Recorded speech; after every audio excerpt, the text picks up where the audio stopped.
할까요? 할렐루야. 자, 우리 앞뒤로 한번 수고 많으셨습니다. 인사하십시다.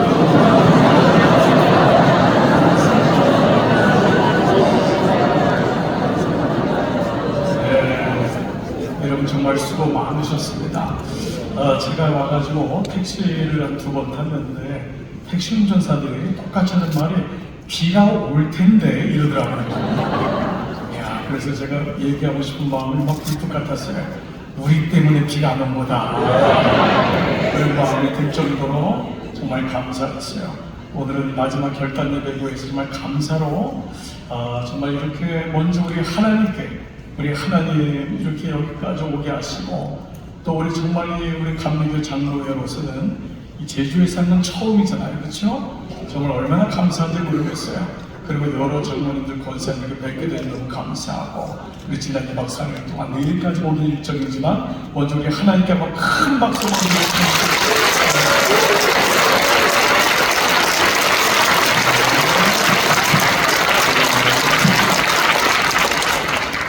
그리고 정말 여러분 수고하신 여러 우리 이상한 우리 장로님 회장님으로부터 모든 우리 임직원 우리 임원들 여러분 정말 수고 많으신 것 같아요. 제가 우리 장로님한테 매번 하실 때마다 보고를 받고 또 목사님 기도해 주세요. 100일 전부터 여러분 기도하면서 임원들이 모여서 기도하고 몇 번 답사를 하고 준비하는 여정을 보면서 정말 얼마나 감사한지 모르겠어요.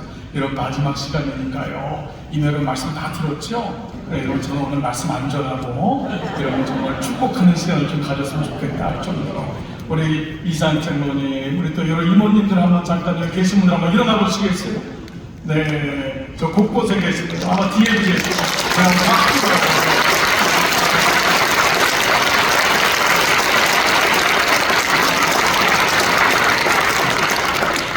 무엇보다 여러분 제가 한 목사 장로님한테 이렇게 왜 은혜가 있냐고 했더니 여기 오는 분들 다 걸러서 온 분이래요.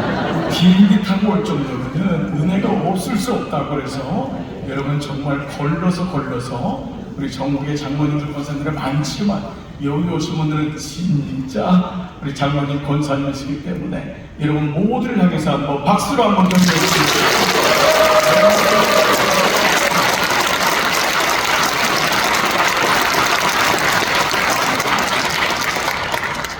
저는 여러분과 함께 좀 말씀 나누고 오늘은 이제 마지막으로 좀 찬양하고 결단하고 좀 피날레하는 그런 시간을 가졌으면 좋겠습니다. 제가 돌아보니까 장로님들 연합회에 참으로 많이 갔던 것 같아요. 저는 이제 50살에 제가 처음 가만 보니까 가서 벌써 10여년 넘게 우리 장로님들 모임에 갈 때마다 오히려 제가 은혜를 받고 제가 장로님들은 지금도 제가 늘 가는 곳마다 말씀드리지만 저희 교회만 해도 저도 벌써 60이 중반이 가까웠는데 저희 교회도 장로님들 다 저보다 연배세요. 그래서 저희 목사의 이 운명과 숙명은 장로님들을 형님으로 모시고 권사님들을 누님으로 모시고 아마 제가 이제 은퇴할 때가 이제 막 가까우면은 이제 좀 젊은 장로님들이 저희도 이제 다 준비된 분들이 많아서 세월이라 생각해서 돌아보니까 힘들 때마다 하나님 앞에 무릎 꿇고 하나님 도와주세요. 그렇게 많이 기도했고요. 또 장로님들 모이면 장로님들이 형님 같아서 형 좀 도와주세요. 그리고 제가 권사님들 모이면 누님 도와주세요. 제가 이렇게 한번 해보려고 하는데 하나님 힘주셔야 되지만 우리 장로님 권사님 도와주시면 정말 교회가 일어날 것 같아요. 그 마음을 가졌는데 지난 37년 목회 돌아보니까요 정말 하나님이 그때마다 은혜를 주시고 얼마나 교회를 성장하게 하고 부흥을 주셨는지 저는 하나님께 감사하고 무엇보다 동역자 되시고 인생의 선배 되신 여러분들이 곳곳마다 어려운 교회를 지키고 그 교회마다 아픔이 있고 분열이 있을지라도 끝까지 눈물로 참고 견디시고 때로는 목사님들은 움직여도 제가 늘 하는 얘기가 우리는 움직인다. 우리는 은퇴한다. 그럼 장로님들, 권사님들은 은퇴 없다.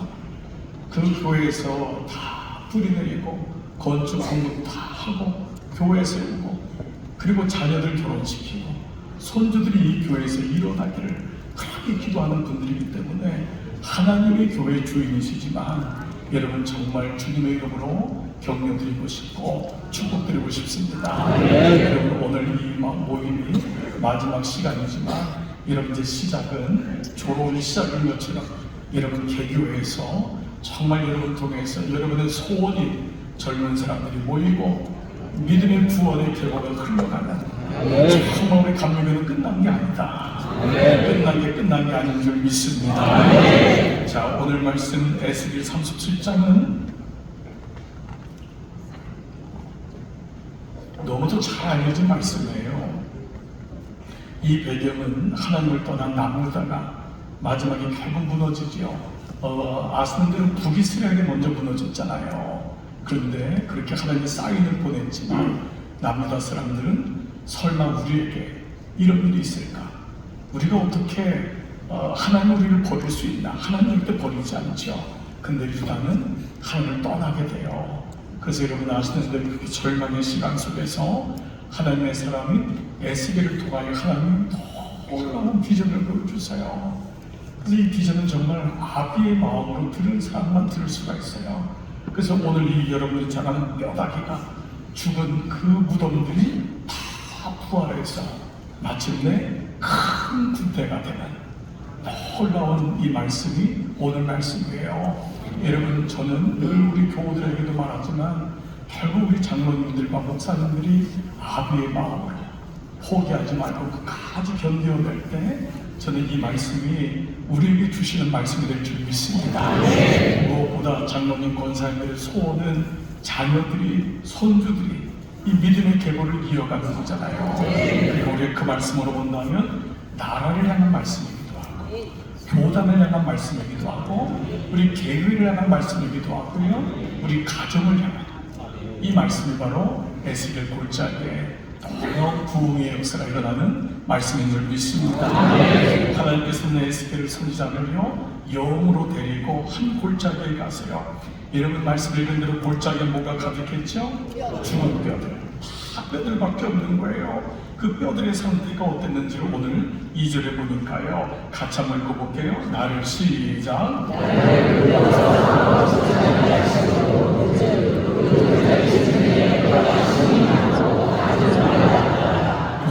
이건 그냥 죽은 지 얼마 안 된 실체가 아니라 사방으로 흩어져서 누구의 뼈인지도 모르고 생긴 적도 없고요.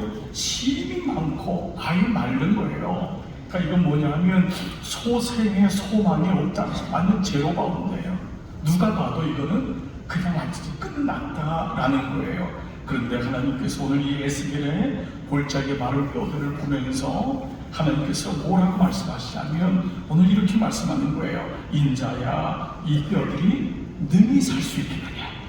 저는 이 말씀을 묵상하고 오늘 여러분들하고 나눌 걸 생각하니까 이게 그냥 옛날에 그냥 읽을 때는 잘 몰랐는데요. 이게 아비가 되면 내 자식들을 보면은 이래도 네 자식이 일어날 것 같냐? 이런 마음을 주면은요. 우리도 장로님 권사님들이 저희 교회도 설 기도 제목이 목사님 제 자녀를 교회 섬기다 보니까 아이들이 많이 주님을 떠났어요. 우리가 그렇게 교회 앞에 엎드리고 헌신했는데 막상 돌아보니까 내 자식은 안 보이는 거예요. 내 손주들은 안 보이는 거예요. 그게 사실 목사와 장로의 삶입니다. 이 우리가 교회밖에 없었잖아요. 그러다 보니까 내 자녀들은 못 챙긴 거예요. 그런데 현실은 또 교회를 보니까 우리가 또 현실은 이런 부인할 수 없잖아요. 아무리 끝이 아니라고 얘기해도 보여주는 소리들. 아무리 비디오를 보고 하면서 막 젊은 사람들이 막 몇만 명이 나와서 저렇게 하는 건 너무 감사한데 거기에 내 교회가 없는 거예요. 내 자녀가 없는 거예요. 워낙 남의 비처럼 들릴 때가 많은 거예요. 여러분 여기 있는 교회가 지금 성장하고 부흥하는 소식을 가진 장로님들도 많으시겠지만 실제로는 그렇잖아요. 저희 지방만 해도 20여 개 교회가 있지만 지금 생명을 가지고 움직이는 건 2-3개밖에 안 돼요. 저도 연합 집회를 많이 다녀요. 많이 다니면 여러분 사실 솔직히 봐보세요. 여러분 지방에 몇 교회나 지금 일어나고 있어요. 우리 사실을 제가 우리 전에 말씀드린 우리 복음교회 우리 조영상 목사님을 저를 특별히 사랑하고 우리 이장로님한테도 추천을 드렸고 우리 이랬던 이유는 우리 60대, 70대 분들이 이렇게 교회를 세우고 눈물로 뿌렸지만은 아직도 우리 젊은 목사님들이 있다. 아직 소망이 있다. 이것을 우리 목사님 교회를 보면서도 저는 이제 그 마음이 들었어요. 저는 우리 강화지방의 연합집회를 가면서 제가 조 목사님들한테 뛴 거예요. 왜냐하면 저분이 저 개인적으로 아는 게 아니라 교회를 붙들고 씨름하는 걸 보니까 아직 이런 목사님들이 있다면, 아직 이런 교회가 있다면, 아직 이런 장로님이 있다면 정말 끝난 게 아니다. 그러나 이스라엘의 현실은 너무 어려운 거예요. 너무 참담한 거예요. 하나님 그걸 보여주시는 거예요. 목도해라. 목도해라. 현실을 부정하는 건 없어요. 현실을 딛고 일어나는 거잖아요. 그러니까 우리의 뿌리가 영성이 이 발에다가, 땅에다가 발을 디딛는 거지, 우리가 그런 의미로 본다면 오늘 에스겔이 본 이런 현실은 너무도 암담한 거예요. 이게 우리의 현실입니다. 사실 어쩌면 우리 감리교의 현실도 만만치 않은 거예요. 감독님들이 이렇게 오셔서 격려하고 축복 메시지를 주지만 감독님들은 다 아는 거예요. 매년마다 빠져나가는 인원이 너무 많은 거예요. 젊은 사람들이 없는 걸 우리가 알고 있는 거잖아요. 그러나 이 현실 속에서 하나님이 동일하게 부르세요. 2000년 전이나 지금이나 언제나 위기는 있었다는 거예요. 여러분, 지금만 위기가 아니라는 거예요. 여러분, 지난 시간 여러분이 섬기는 교회를 봐보세요. 그때는 위기가 없었나요? 그때도 어려웠다고요. 그때도 어렵고 지금도 어려운 거예요. 여러분, 옛날에 보릿고개 때문에 어려운 게 아니에요. 지금도 어렵더라고요. 이 인생에는 어렵지 않은 때가 없었던 것을 보게 되는 거예요. 근데 하나님은 그 시대마다 동일하게 묻고 있는 거예요. 저는 이 말씀을 보면서요, 놀랍게도 웨슬리 목사님도 이 본문을 가지고 한탄하셨어요. 영국 교회를 보면서 이 본문을 가지고 인자야, 이 뼈들이 능히 살 수 있겠느냐, 이 말씀을 가지고 하셨던 거예요. 여러분이 감리교회 이영도 목사님도 이 말씀을 가지고 인자야, 이 뼈들이 능히 살 수 있겠느냐, 시대마다 이 말씀은 우리에게 화두가 되었던 거예요. 그렇다면 오늘도 우리가 이 말씀을 받는 거예요. 주님 우리에게 말씀하는 거예요. 인자야, 이 뼈들이 능히 살 수 있겠느냐? 여러분에게 한번 여쭤볼게요. 여러분에게 이 장로야, 김 장로야, 최 장로야, 박 장로야, 인자야, 이 뼈들이 능히 살 수 있겠니? 너희 교회가 능히 살아날 수 있겠니? 너 자녀들이 능히 살 수 있겠어? 우리에게 계속 말씀하십니다. 저도 목회하면서 계속 이 질문 앞에 부닥쳤던 것 같아요. 처음에 시골에서 개척교회 할 때 아무도 없을 때도 주님이 인자야, 장목사, 이 마을에 교회가 처음 세워졌는데 이 마을에 정말 교회가 세워지겠니? 허물어지고 무너진 교회에 부임했을 때도 인자야, 아들아, 이 교회가 세워질 수 있겠니? 저 우리 강남중앙교회에 부임했을 때도 하나님이 이 말씀을 보여주시는 거예요. 장목사야, 강남중앙교회가 능히 살 수 있겠니? 왜 이렇게 말씀하는 거예요? 근데 놀랍게도요, 에스겔이 이렇게 말씀해요. 이렇게 대답하는 거예요. 3절 시작. 뭐라고 말씀하는 거예요? 주님만이 아십니다. 주님만이 아십니다. 이건 책임 전가는 것이 아니라 오직 주님만이 할 수 있는 줄 믿습니다. 이거 에스겔은 살리고 죽이는 권세가 주님께 있음을 그냥 알고 있는 거예요. 사실 우리만 볼 때는 소망이 없잖아요. 어쩔 때는 하는 것 같다가도 이내 무너질 때가 많고, 어쩔 땐 그렇게 집회를 통해 은혜를 받았는데 현실을 보면은 정말 우리 마음에만 무너질 때가 너무도 많은 거예요. 분명히 그 말씀대로 내 이 자녀가 살 거라고 했지만 자녀의 모습을 보는 순간은 말씀보다도 보여지는 현상이 더 우리를 누를 때가 너무도 많은 거예요. 그런데 오늘 이 말씀을 통해 우리는 다시 기억하는 거예요. 에스겔이 하나님만 하실 수 있어요. 하나님이 분명히 하실 거예요. 사실 이것이 믿음인 줄 믿습니다. 믿음은 사실 주어 찾기잖아요. 그동안 인생의 주인이 난 줄 알았는데 우리 교회의 주인이 때로는 나인 줄 착각할 때가 많잖아요. 목사도요, 내가 교회 세웠는데, 내가 이만큼 교회에 부흥을 가져왔는데, 아니에요. 우린 다 지나가잖아요. 그 사이에 누가 우리를 인도하신 거예요? 주님이 하나님이 하신 줄 믿습니다. 근데 에스겔은 이 마음을 가지고 주님, 지금 보이는 현실은 이렇지만 주님이 하십니다. 그래서 인간의 끝이라고 하는 그 순간이 하나님에게는 시작인 줄 믿습니다. 그래서 여러분, 나의 지혜와 경험으로 안 되는 것을 에스겔은 경험했던 거예요. 그래서 이때 우리가 엎어지고 기도하는 거죠. 저도 지난 주일날 제가 이제 우리가 기다림의 시간, 기도의 자리라고 하는 이제 설교 제목이 있었어요. 시편 말씀을 묵상하면서 지난 시간에 기다림을 무엇으로 채울 것인가. 근데 하나님은 그 시간을 기도로 채우시는 것을 보았더라고요. 그때 나는 절망하고 실망했는데 기도로 채우셨어요. 저도 지난 시간 목회하면서 너무너무 어려웠던 시간들이 많았어요. 저는 늘 제가 우리 장로님 권사님들 교회 처음 제가 이제 어렸을 적에 교회 갔을 때도 늘 그런 어른들이 있잖아요. 저는 그래서 제가 제 인생 속에서 정말 좋은 장로님들, 권사님들 만나게 감사하고, 저희 어머니도 권사로서 평생 이제 마지막 남은 인생을 성전에서 주무시고, 그럼 저 하나, 목사 하나 세우겠다고, 그리고 교회 위해서 다 처리하시고 그랬던 분인데, 사실 저희 어머니는 제가 그냥 얘기하다 기억이 나서, 저희 어머니는 저를 야구르트 장사하면서 기르셨어요.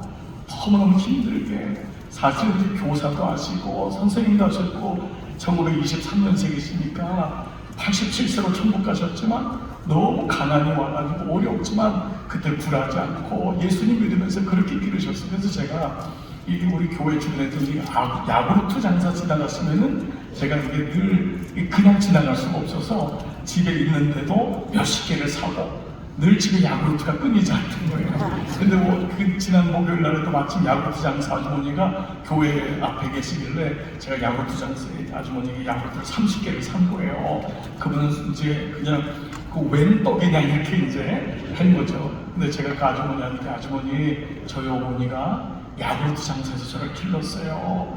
그래서 지금 아래 위로 막 쳐다보시는 거예요. 아니 정말이요? 그래서 힘내세요. 힘내세요. 아주머니 힘내세요 했더니 저보다 한참 밑에 연배인데 저를 보시더니만 참 잘 기르셨네요.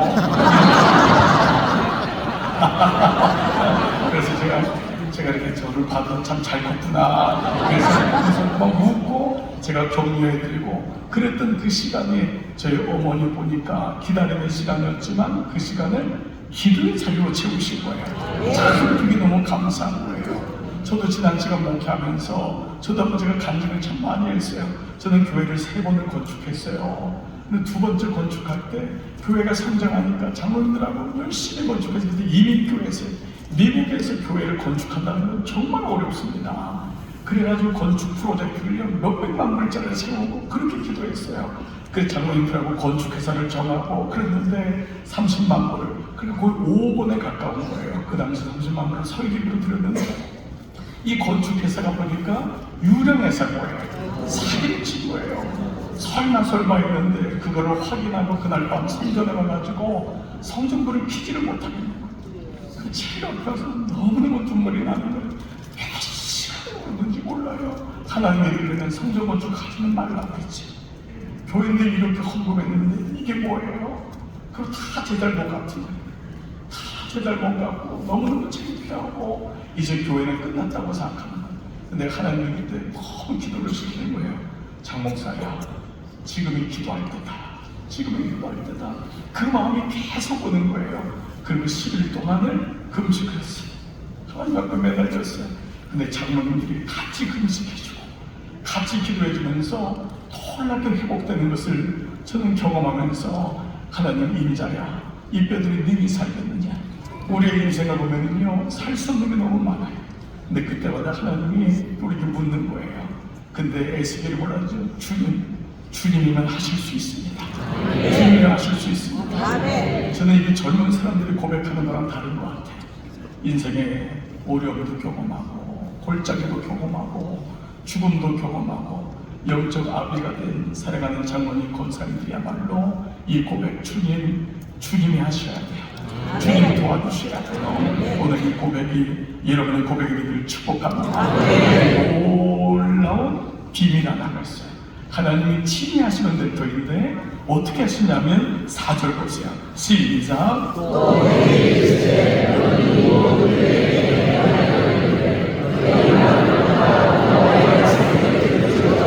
거기 뭐라고 하세요? 에스겔에게 하나님이 살리시는 데잖아요. 귀도 없고 아무것도 없는 무슨 뼈들이 듣겠어요? 이 뼈에게 뭐라고 하냐면 여호와의 말씀을 들으라, 대언하라는 거예요. 여러분 이거 말도 안 되잖아요 이게. 근데 에스겔이 그대로 해요. 7절 보세요. 이에 내가 명령을 따라 어떻게 하죠? 대언하니 뭐라고 하냐면 여호와의 말씀을 들을지어라. 들어라, 뼈들을 나게 여호와의 말씀을 들어라. 그랬더니 언제? 대언할 때 소리가 나고 움직이며 이 뼈 저 뼈가 들어맞아 뼈들이 서로 연결되더라고요. 언제요? 대언할 때. 그 말씀을 순종하고 그 말씀을 선포할 때라는 거예요. 여러분 에스겔의 말씀을 그대로 선포할 때 놀랍게도 뼈들이 막고 심줄이 붓고 살이 오르면서, 여러분 이게 뭐예요? 말씀의 회복인 줄 믿습니다. 그런데 여러분 우리가 이번에 여러분 장로의 수양의 수련의 모든 주제가 뭐예요? 말씀과 기도로 세워진다는 거예요. 이게 본질인 거예요. 이게 본질인 거예요. 네, 너무너무 놀라운 거예요. 가장 여러분 일반적인 얘기 같지만 일반적이진 않습니다. 여러분 어려운 교회는요, 가만히 보면은요, 결국 말씀이 사라지는 거예요. 왜 이렇게 어려우냐? 여러 이유가 있어요. 근데 가만히 보면은 결국은 말씀이 사라져요. 여러분 저는 목회자들 모임도 자주 가져요. 결국 우리끼리 다 자수하자는 거예요. 왜 우리에게 말씀이 없냐? 너무 바쁜 거예요. 목사가 여기저기 쓸데없는 모임도 많이 가고 사실 우리 좀 자수해보자. 왜 우리에게 영성이 떨어졌냐? 우리가 말씀이 없는 건 아니란 말이에요. 네? 말씀이 없다는 거예요. 이거 자수하지 않고 자복하지 않으면 교회 일어나지 않는다. 우리에게 교회를 맡기고 월급 주고 우리에게 이렇게 섬겨주고 하는 이유는 목사님 말씀을 주세요. 목사님 말씀을 대언해 주세요. 이거잖아요. 그러니까 결국은요, 목사님 저 자신도 이 말씀 앞에 다시 무릎을 꿇는 거예요. 나는 이 말씀을 대언하고 있는가? 언제 교회가 회복되냐? 언제 무너졌던 가정이 회복하냐? 말씀으로 대언할 때인 줄 믿습니다. 말씀은 뭐냐? 우리가 다시 기억해야 되는 거예요. 하나님 말씀은 살았고, 이 말씀인 거예요.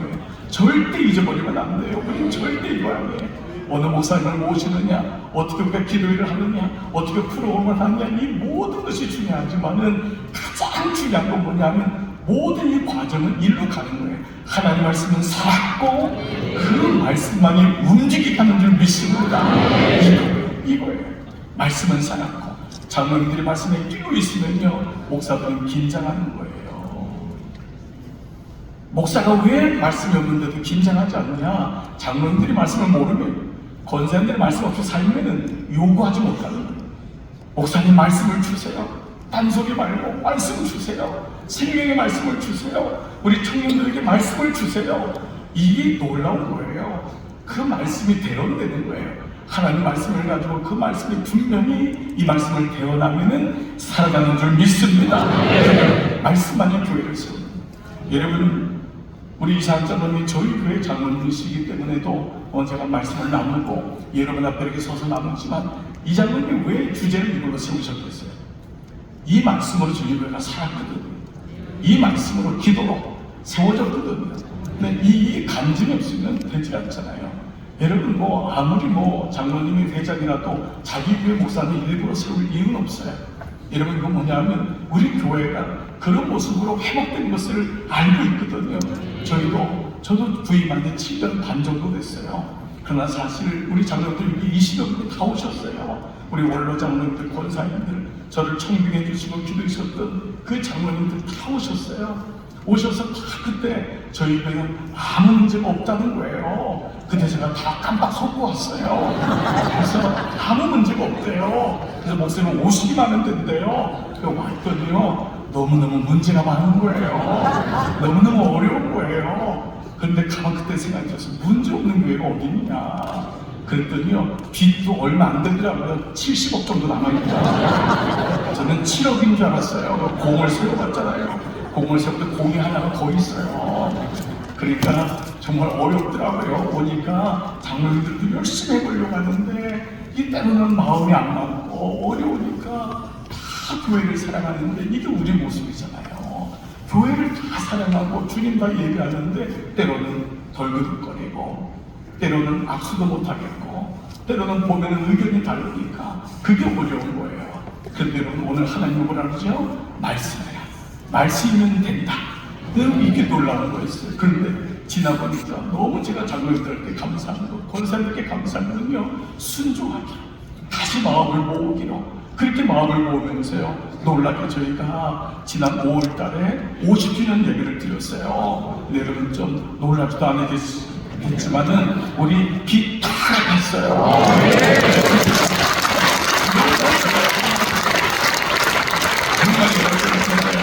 그냥 여러분 뭐 감사해서 박수 쳐주지만 여러분 정말 감사하지 않아요?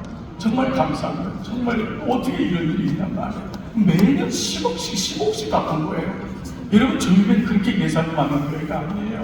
그렇게 많은 교회가 아니에요. 제가 왔을 때 저보다 나이 젊은 사람이 별로 안 보이는 교회였어요. 근데 그 시간 속에서 여러분 절대 오해하지 마세요. 어느 목사가 자랐으니까. 아니에요. 하나님의 시간표가 되고 말씀 속에 굶주림이 있고 목마르니까 그 말씀이 떨어지니까 목사는 로드맵을 가지고 이렇게 가면은 교회가 일어나더라는 거예요.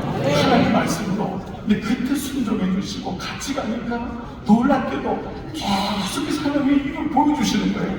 그때 알았어요.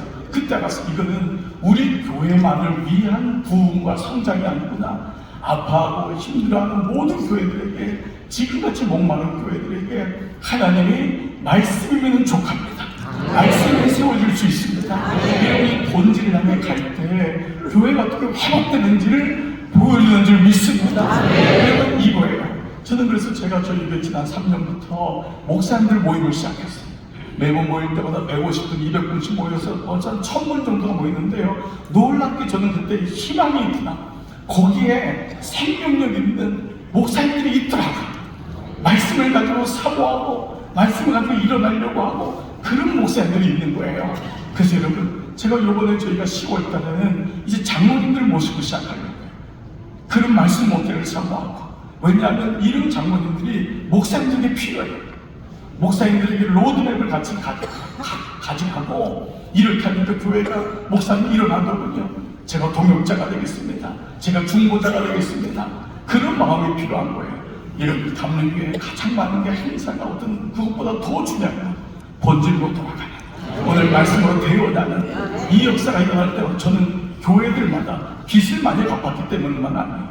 교회가 인원이 많이 늘었기 때문이 아니에요. 교인들의 삶이 바뀌고 잃어버린 영혼들을 회복되는 그거를 꿈꾸는 게 우리의 소원인 줄 믿습니다. 이왕에 한번 교회 섬기고 이왕에 한번 주님의 나라를 위해 살아가는데 주님 우리 교회에도 이런 말씀에 흥황한 역사가 일어나게 하여 주시옵소서. 에스겔 이 놀라운 말씀의 회복이 일어나는 줄 믿습니다. 그렇습니다. 이렇게 뼈가 맞추어지고 살이 붙자요. 하나님은 또 하나의 놀라운 말씀을 하세요. 말씀으로만 끝나지 않는데요. 9절 말씀 보니까요. 이렇게 하나님은 또 하나를 말씀하세요. 다 9절 시작.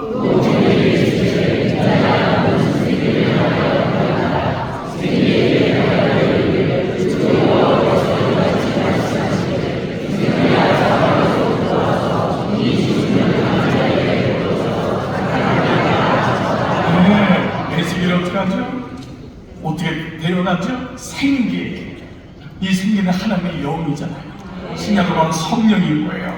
지금 무슨 말씀이에요? 10절에 보니까 내가 그에게 명령대로 태어나였더니 생기가 그들에게 들어가며 그들이 곧 살아나서 일어나서는데 다 같이요. 극히 큰 군대가 된 거예요. 저는 문득이요 이 말씀을 묵상하다가 저는 목회자와 장로님들의 이 모임이 마치 어떤 관계가 이런 것 같아요. 목회자가 말씀이라면 좀 이렇게 비교한다면요 장로님들은 성령 역할하는 것 같아요. 목사님의 말씀을 전하면은 장로님, 권사님, 가정은 이 성령님의 이렇게 안아주고 복도가 주고 따뜻하게 하고. 그러니까 목회자가 말씀을 전했을 때 그 말씀들이 생기가 같이 들어가는 거잖아요. 네. 그러니까 말씀과 성령이라고 하는, 말씀과 기도라고 하는 두 가지의 본질이 오늘 에스겔에 보니까 회복이 되거든요. 목회자가 그 말씀을 가지고 정말 간절히 전하고 말씀을 풀어주는데 놀랍게도 그 안에 생기가 들어가서 그 안에서 저는 장 목사의 목회에게 주어진 것은 말씀이라고 합니다. 그리고 장로님과 권사님의 가정에게는 이 생기가 들어가는 그 이런 말이 있죠. 목사만큼 성장하고 장로만큼 성숙하다. 여러분 이런 말이 있어요. 100% 말은 아니라도 여러분 이 말의 의미 뭐냐면 목사님과 장로님들이 함께 일어난다. 이 참 동역의 의미가 너무 귀한 거예요. 그래서 오늘 저는 이 말씀들이 정말 성령의 영이 그 안에 들어가니까 교회마다 다시금 살아나고 회복되는 놀라운 역사가 일어난 줄 믿습니다. 여러분 교회를 한번 꿈꿔보세요. 목회자인 저도 날마다 목회하는 교회를 올려드리고 꿈을 꿔봐요. 하나님, 우리 교회가 말씀에 우리 교회에 생기가 들어가고 우리 젊은이들에게 생기가 들어가고 우리 감리교단 안에도 이런 놀라운 은혜가 회복되는 줄 믿습니다. 저는 이번에 월드컵을 이렇게 보면서요, 정말 놀라운 나라 하나가 있더라고요. 여러분 아시나요? 들어보지도 못한 나라예요. 늘 월드컵은 늘 스페인, 아르헨티나, 브라질 이런 유럽, 동유럽들 이런 나라들의 잔치 아닙니까? 그런데 여러분 카보베르데, 이름도 어려워요. 카보베르데 여러분 들어보셨죠? 여러분 축구 잘 모르시는 분들도 기도하시느라고 축구 볼 시간이 없잖아요. 네, 가끔 이렇게 월드컵 보면은 이번엔 카보베르데라고 하는 게 여러분 이 나라가요 50만밖에 안 돼요. 50만 명 전 인구가. 그런데 아프리카의 세네갈 옆에 있는 섬나라예요. 이 나라가 아르헨티나랑 붙어가지고 연장 후반까지 가면서 3대2로 안타깝게 졌는데 메시가 너무 충격을 받아요. 메시, 아르헨티나의 그 축구의 그 도사라고 하는 메시가 너희들은 정말 대단하다. 인구 50만 명이 어떻게 이런 일이 있냔 말이에요. 여러분 그걸 보면서 저는 정말 깜짝 놀랐어요. 여러분 우리는 안 된다고 하는 고정관념이 있어요. 우리 교회는 안 돼. 우리 교단은 이미 기울어졌어. 현실을 볼 때 너무 그래요. 에스겔에도 보여주는 거잖아요. 인자야 이 뼈들이 등이 살겠느냐. 우리 마음에도 이러한 마음의 고정관념이 있어요. 우리 마음에도 선입관이 있어요. 아멘은 하지만은 현실로 돌아가면 나에게 무슨 소망이 있을까? 이런 마음을 가질 때가 너무 많아요. 근데 이번 저는 월드컵 보면서 목사니까 그런지 주여 카보베르데 같은 교회들이 일어나게 해달라는 말도 안 되는 기도가 그런 적용이 되는 거예요. 목사님들을 보면서 적용이 되는 거예요. 주여 카보베르데 50만 명밖에 안 되는데 아니 전 세계를 이렇게 두렵게 하는 것이 일어난다면 우리 감리교 안에도 정말 이런 일들이 정말 여기저기서 부흥하고 성장하고 이런 일들이 일어날 줄 믿습니다. 저는 아까 우리 전에 설교하셨던 조용상 목사님 같은 40대 목사님들 말이에요. 여러분 정말 아직 저희가 있습니다. 우리가 있습니다. 젊은 목사님들 가운데 기도하고 말씀에 집중하고 꿈을 꾸고 생명을 가진 목회자들이 있는 거예요. 여러분 젊은들 모임들마다 이런 목사님들이 서가지고 저는 유수한 목사님들 많지만 감독님들도 많지만 인사치레가 아니라 정말 감리교 안에 이렇게 생명을 걸고 이렇게 작은 교회고 시골에 있고 지방에 있는데도 생명력이 있는 교회들이 곳곳에서 일어나고 있는 거예요. 그 모습을 보면서 야 저런 교회도 일어나는구나. 이런 교회도 일어나는구나. 우리 교회도 소망이 있구나. 아멘 하는 교회만 그렇게 되기를 축복합니다. 정말 그런 마음이 일어난다면 정말 좋겠어요. 그래서 우리가 살아있는 동안 이런 희망을 가지고 소망을 가지고 주여 우리에게 이러한 은혜를 주시옵소서. 그래서 여러분 말씀이 들어가고 생기가 들어가고 여러분 꼭 그러한 교회가 되어서 여러분 교회마다 어렵고 힘든 현실이 있지만 그때마다 여러분들과 믿음의 주인공이 되시기를 주의 이름으로 축복합니다. 감리교 안에도 여러 가지 문제는 많지만 문제가 없었던 데가 없어요. 그때마다 우리 일어나서 우리 희망을 선포하고 비전을 선포하고 그러한 일들이 일어나기를 기도합니다. 저희는요 7년 지난 다음에 놀랍게는 다시 들으셨어요. 그 배우가 뭐냐면 자 다시 7년 시작이다. 그랬더니 우리 교인들이 다 까무라쳤어요. 그래, 봉헌하느라고 얼마나 고생하고 왔는데 이제 다시 7년 시작이다. 하나님이 다시 힘을 주시는 거예요. 장로님들 여기서 멈추시면 안 돼요. 여러분이 멈추시면 여러분의 교회도 멈추는 거예요. 우리 장로님 한 분이 연세가 80도 홀 넘으셨는데 너무 힘들으셔가지고 몇 년 전이에요. 저한테 목사님 저 이제 하늘나라 가야 될 것 같아요. 너무 힘드십니까? 그래서 제가 안 된다 그랬어요. 그래서 그때가 가을이었는데 장모님 저 가을에 바빠서 장례식이 안 돼요. 그랬더니 장모님 겨울이면 되냐고. 겨울엔 추워서 안 돼요. 봄이면 되냐고 해서 봄에는 대신방 있어서 안 돼요. 근데 여름이면 되냐. 여름에는 여름 수영에 있어서 안 돼요. 그때 언제 그러면 가냐고 했어요. 가지 마세요. 장모님 가시면 안 돼요. 저하고 같이 가셔야 돼요. 장모님 아니까 가정이 구원받지 못한 영혼이 많잖아요. 장모님 깃발 내리면 그 가정은 다 무너지는 거예요. 장모님 계셔야 돼요. 젊은 사람들이 아무리 와도 젊은이들만의 교회는 없는 거예요. 어른이 교회에 있고 중년층이 있고 젊은 사람들이 모이는 게 그게 가족이지. 어느 교회가 젊은 사람만 있고 그러면 노년층은 어디 가요? 아니에요. 건강한 교회는 할아버지 할머니로부터 50대 60대 젊은이들 30대 20대 또 그 청년들 이런 교회가 있다면 여러분들 이제부터 천국에 간다는 생각 하지도 말고 정말 힘을 주셔서 주여 내 남은 여생 주님을 위해 살겠습니다. 주님 내게 부흥을 주시옵소서. 죽기 전에 주님 나라 가기 전에 우리 교회가 부흥하고 우리 손주들이 살아가는 걸 보게 하여 주시옵소서. 그래서 리빙스톤은 사명 있는 자는 주님이 머물게 하신다 했습니다. 사명 있는 자는 여러분 이 사명을 다시 꿈꾸시기를 축복합니다. 그래서 우리는 다시 한번 회복하고 일어나서 인자야 능히 살겠느냐. 주여 능히 살 수 있습니다. 주님이 아십니다. 이 은혜가 임하기를 축복합니다. 네, 우리 한번 하나님께 영광의 박수 한번 돌려드립니다.